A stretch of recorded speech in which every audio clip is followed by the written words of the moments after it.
आइए दोस्तों, आज की इस वीडियो में हम लोग फिर से 25 क्वेश्चन देखने वाले हैं साइंस का। और यह सेट नंबर 5 है। ठीक है, तो चलिए वीडियो को स्टार्ट करते हैं समय बिना बर्बाद किए। देखिए, आज का पहला सवाल है 51 नंबर। आहार नली में पेशी संकुचन डैश कहलाते हैं। क्या है ऑप्शन? पाचन, चबाना, कर्मा कर्माकुंचन, अलोरन। ठीक है, तो इसका जो सही आंसर होगा ऑप्शन ए हो जाएगा, पाचन। ठीक है, आहार नली में पेशी संकुचन पाचन कहलाते हैं। नेक्स्ट है विद्युतदर्शी इलेक्ट्रोस्कोप का इस्तेमाल यह ज्ञात करने के लिए किया जाता है कि वस्तु डैश है। तो यहाँ पर कार्बनिक है, विद्युत एसिड विद्युत है, चुंबकीय है, आवेश है। ठीक है, तो यहाँ पर जो सही आंसर होगा ऑप्शन डी, आवेश। ठीक है, आवेश होगा। विद्युतदर्शी इलेक्ट्रोस्कोप का इस्तेमाल जो होता है आवेश को ज्ञात करने के लिए किया जाता है। ठीक है, नेक्स्ट अगला क्वेश्चन है 53 नंबर। निम्नलिखित में से किस दर्पण का उपयोग बड़े क्षेत्रों में फैली वस्तुओं के प्रतिबिंबों को बनाने के लिए किया जा सकता है? तो दोस्तों, बड़े क्षेत्रों को जो देखने के लिए वस्तु का यानी दर्पण का उपयोग करेंगे, कौन सा दर्पण उपयोग करेंगे? ऑप्शन है अवतल दर्पण, उत्तल दर्पण, समतल दर्पण, अवतल दर्पण। तो इसका जो सही आंसर हो जाएगा आपका ऑप्शन नंबर बी हो जाएगा, जो उत्तल दर्पण को इस्तेमाल करेंगे यहाँ पे। जैसे कि आपका जो मोटर बाइक गाड़ी में, ठीक है, 4 व्हीलर में किसी गाड़ी में जो आपका दर्पण लगा होता है, तो वहाँ पर जो होता है यहाँ पर उत्तल दर्पण लगा होता है। ठीक है, और एग्ज़ाम में आपसे ये भी पूछा जाता है कि सैलून में दाढ़ी बनाने के लिए उपयोग किस दर्पण का किया जाता है? तो वहाँ पर जो होता है सैलून में दाढ़ी शेविंग करने में, दाढ़ी बनाने में जो होता है अवतल दर्पण का प्रयोग होता है। तो यहाँ पर जो सही आंसर होगा ऑप्शन बी होगा। ठीक है, चलिए अगला क्वेश्चन है, क्वेश्चन नंबर 54 पे आते हैं। आइए, क्वेश्चन नंबर 54 है, निम्नलिखित में से कौन आयोडीन विलयन के साथ नीला काला रंग देगा? ठीक है, तो यहाँ पर एक में दिया हुआ है कि उबला हुआ चावल, सूरजमुखी का तेल, शर्करा विलयन, अंडे की सफ़ेदी। तो ऑप्शन में है 1 और 2, केवल 1, केवल 3, 3 और 4। यहाँ पर जो सही आंसर होगा ऑप्शन बी हो जाएगा, केवल 1। ठीक है, उबला हुआ चावल आयोडीन विलयन के साथ नीला काला रंग देगा। ठीक है, अगला क्वेश्चन है क्वेश्चन नंबर 55। क्वेश्चन है, कह रहा है कि कोशिका का वह भाग जो कोशिकाओं के अंदर और बाहर के पदार्थों की गतिशीलता को नियंत्रित करता है निम्न है। तो यहाँ पर ऑप्शन है आपका तारक काय, लाइसोसोम, केंद्रक, कोशिका झिल्ली। ठीक है, तो यहाँ पर जो सही आंसर हो जाएगा आपका ऑप्शन डी होगा, कोशिका झिल्ली। ठीक है, कोशिका झिल्ली जो है कोशिका का वह भाग है जो कोशिकाओं के अंदर और बाहर के पदार्थों की गतिशीलता को नियंत्रित करता है। ठीक है, नेक्स्ट है टेडपोल में अधूरे विकास का कारण डैश का अपर्याप्त उत्पादन है। तो यहाँ पर टेडपोल में अधूरे विकास का कारण जो है ऑप्शन है insulin, thyroxine, calcitonin and growth hormone. तो टेडपोल में अधूरे विकास का जो कारण है थायरोक्सिन, ऑप्शन बी सही हो जाएगा, थायरोक्सिन। ठीक है, नेक्स्ट अगला क्वेश्चन नंबर 57 पे आते हैं। आइए, क्वेश्चन नंबर 57 है, निम्नलिखित में से कौन सा या सी रासायनिक गैस ग्रीन हाउस प्रभाव उत्पन्न होने के लिए उत्तरदायी है? तो यहाँ पर ऑप्शन है आपका जल वाष्प, O2 और CFC, NO2, O2 और SO2। यहाँ पर NO2, CO2 और सल्फर ऑक्साइड। यहाँ पर जल वाष्प, कार्बन डाइऑक्साइड और CFC क्लोरोफ्लोरोकार्बन। तो यहाँ पर जो सही आंसर होगा आपका ऑप्शन नंबर डी हो जाएगा, जल वाष्प, कार्बन डाइऑक्साइड और क्लोरोफ्लोरोकार्बन। ठीक है, तो नेक्स्ट अगला क्वेश्चन है 58 नंबर। एक वस्तु 25 हर्ट्ज पर कंपन कर रही है, तो इसकी समय अवधि क्या है? ठीक है, इसका ऑप्शन है 0.04, 0.4, 0.2 और 0.02। ठीक है, तो इसका जो सही आंसर हो जाएगा आपका बताना है क्या हो जाएगा। इसका सही आंसर हो जाएगा आपका ए। ठीक है, कैसे होगा देख लीजिए। देखिए दोस्तों, यहाँ पर जो होता है ऑप्शन टी, समय अवधि टी बराबर जो होता है आपका टी बराबर 1 1/n यानी आवृत्ति। यहाँ पर कर दीजिए 1/25 से भाग देंगे तो क्या हो जाएगा, भाग नहीं लगेगा, पॉइंट देंगे 0 आ जाएगा, फिर नहीं लगेगा, फिर 0 से लगाएंगे, फिर 100 हो जाएगा और 25 चौके 400 हो जाएगा। यही आपका आंसर हो जाएगा। ठीक है, ऑप्शन ए। नेक्स्ट है अगला क्वेश्चन, क्वेश्चन नंबर 59 है। घंटियाँ और धातु की बनी होती हैं क्योंकि वे प्रकृति में डैश होती हैं, नरम होते हैं, आघातवर्णीय होते हैं, ध्वनिक होते हैं, तन्य होते हैं। तो यहाँ पर जो होता है इसका सही आंसर होगा घंटियाँ जो होता है ध्वनिक होते हैं। घंटियाँ और धातु की बनी होते हैं क्योंकि वह जो होते हैं ध्वनिक होते हैं। ऑप्शन सी सही हो जाएगा। नेक्स्ट है अगला क्वेश्चन 60 नंबर पे आते हैं। आइए 60 नंबर सवाल है, निम्नलिखित रेशों में से किसका प्रयोग टेरिकॉट बनाने के लिए किया जाता है। तो यहाँ पर ऑप्शन है पॉलीथीन, ऊन एवं कपास, टेफ्लॉन एवं कपास, नायलॉन, टेरिलीन एवं कपास, टेरिलीन एवं कपास। तो यहाँ पर सही जो आंसर होगा ऑप्शन डी होगा, टेरिलीन एवं कपास।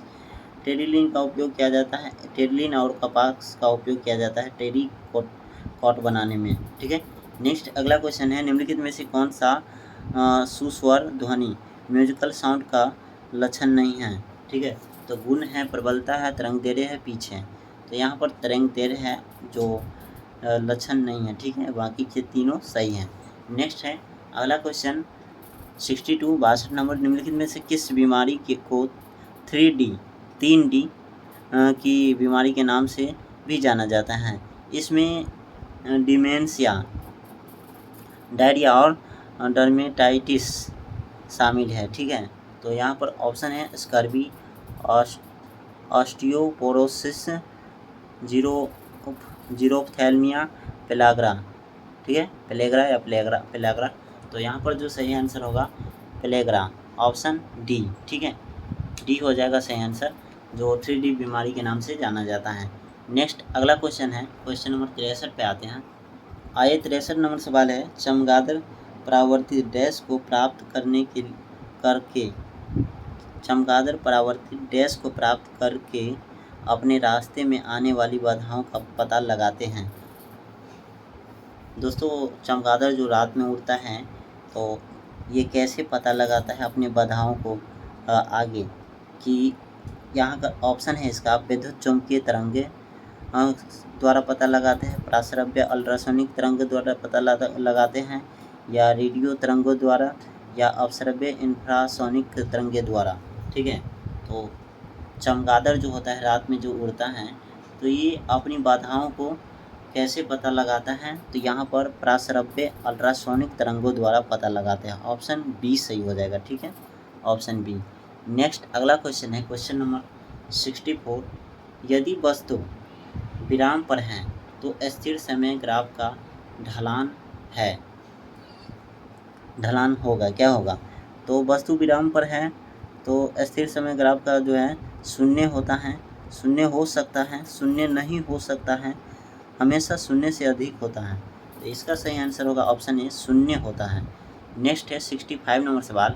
65 नंबर सवाल कह रहा है कि निम्नलिखित में से कौन सा मानव शरीर का एक साइनोविल्य जोड़ नहीं है। ठीक है,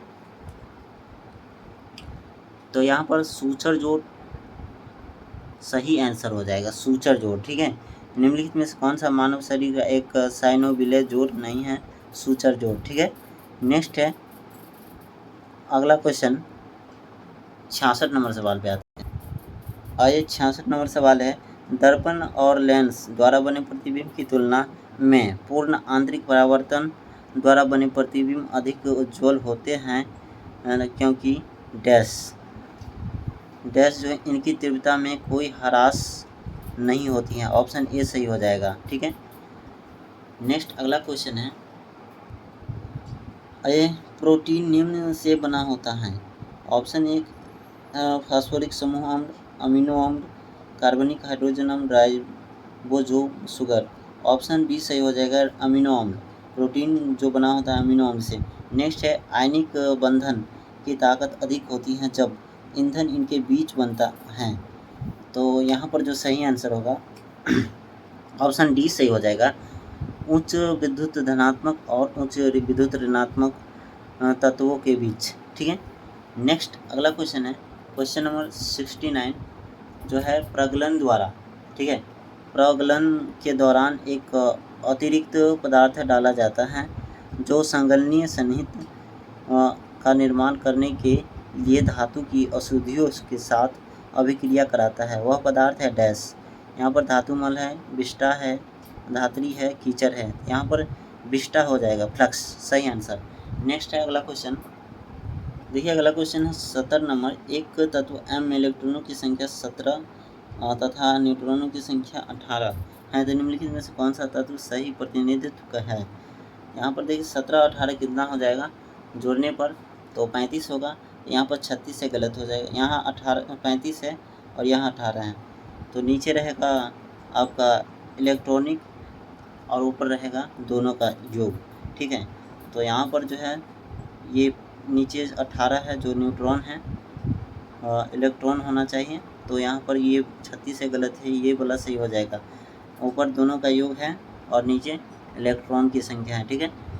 नेक्स्ट अगला क्वेश्चन है क्वेश्चन नंबर 71। निम्नलिखित में से कौन सा खनिज दरारों एवं परतों से प्राप्त होता है। तो यहाँ पर सोडियम लवण, पोटास लवण, जिप्सम, तांबा। ऑप्शन डी तांबा। ठीक है। नेक्स्ट अगला क्वेश्चन नंबर 72। निम्न में से किस ग्रीन हाउस गैस को क्योटो प्रोटोकॉल के कॉल के अंतर्गत शामिल नहीं किया गया है।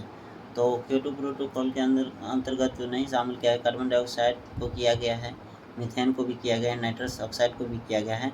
यहाँ पर जो है ऑप्शन आपका ओजोन गैस को नहीं किया गया है। नेक्स्ट अगला क्वेश्चन नंबर 63 पे आते हैं। सॉरी दोस्तों, क्वेश्चन नंबर 73 होगा। तो निम्नलिखित में से कौन सा कोलाइड का गुण नहीं है। कोलाइड का गुण जो नहीं है ऑप्शन बी हो जाएगा सही। कोलाइड इससे गुजरने वाले प्रकाश पुंज को प्रकिरणित नहीं कर सकता है, यही जो है गुण नहीं है, तो सही यही आंसर होगा। बाकी के तीनों का तीनों गुण है जो आप लोग पढ़ लीजिए। नेक्स्ट है अगला क्वेश्चन नंबर। निम्नलिखित में से किसे ट्री फ्रॉग के नाम से भी जाना जाता है। ट्री फ्रॉग के नाम से यहाँ पर जाना जाता है हाइला को। ठीक है। नेक्स्ट है अगला क्वेश्चन नंबर। निम्नलिखित में से कौन सा विकल्प सम्मिलित नहीं है। 75 नंबर क्वेश्चन है, लास्ट क्वेश्चन है आज के इस वीडियो का। तो यहाँ पर जो है आपका सम्मिलित नहीं बता रहा है, तो यहाँ पर टेलीफोन जो है जॉन लेगी बेयर्ड, ये गलत है, यही सही आंसर होगा। बाकी के बाकी तीनों सही है। Penicillin, Alexander Fleming, electric bulb, Thomas Alva Edison, चेचस कार्टिका जो है एडवर्ड जेनर। ठीक है। तो दोस्तों धन्यवाद, थैंक यू। फिर मिलते हैं अगले वीडियो में, तब तक के लिए जय हिंद, जय भारत।